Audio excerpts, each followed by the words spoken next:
এয়া কচুটো বুটলিলোঁ। আজি কচুটো আৰু মচন্দৈ বিলাহী একেলগতে এনেকৈ পিটিকা কৰি খাওঁ। কচু কাপত দিয়া খাই খুবেই ভাল লাগে। মই এইফালে ধুই মেলি ৰেডি কৰি আনিলোঁ, লগতে ভোট জলকীয়া এটাও দি দিলোঁ। এইফালে কেৰাহী পাতিছোঁ।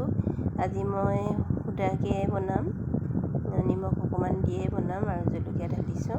যিহেতু বৃহস্পতিবাৰ দিনাখনি মই একোৱেই নাখাওঁ, নহৰু আদা পিঁয়াজ এইবিলাক তেল মছলা এইবিলাক একোৱেই নাখাওঁ। আজিৰ দিনটোত মই অকল এনেকৈ সুদা বইলকৈ খাওঁ, সেইকাৰণে আজি মই এনেকৈ বনাইছোঁ।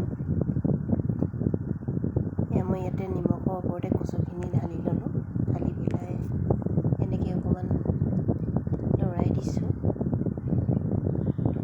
ইয়াতে মই এটা আলু গুচাই পেলাই তাতে দি দিছোঁ, যিহেতু কচু কম হয় আৰু বেছি হ'লেও ভাল নালাগে।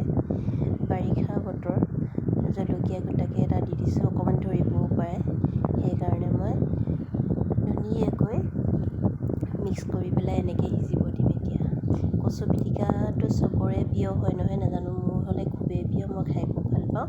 মই প্ৰায় বৃহস্পতিবাৰ দিনাখনি এনেকৈ ভাতকেইটা খাওঁ, ভাল লাগে মোৰ খাই পেলাই। দালি খাই ভাজি খাই আমনি লাগে, গতিকে মই এনেকৈয়ে খাওঁ। মই পানী অকণমান দি পেলাই আকৌ ঢাকনা মাৰি থৈ দিলোঁ সিজিবৰ কাৰণে। সিজি থাকক। আৰু ভিডিঅ'টো ভাল লাগিলে লাইক কমেণ্ট কৰিবলৈ নাপাহৰিব। আজি মোৰ ভিডিঅ'টো কেনেকুৱা লাগিলে কমেণ্ট কৰি দিব, তেতিয়া মোৰ বনাবলৈও ভাল লাগে। কমেণ্ট পালে ধৰি লওক মনটো ভাল লাগে, বনাবলৈও আগ্ৰহ এটা যায়।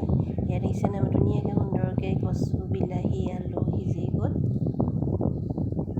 মইতো খাই খুবেই ভাল পালোঁ, এনেকেই বনালে খাই খুব ভাল লাগে।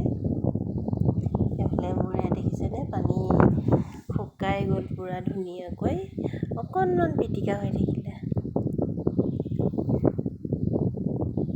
অকণমান লাগি ধৰা নিচিনা কৰি দিলে খাই খুবেই ভাল লাগে, সেইকাৰণে এনেকৈ লাগি ধৰা নিচিনা কৰি দিলোঁ। আজিলৈ মোৰ পিটিকা ৰেডি।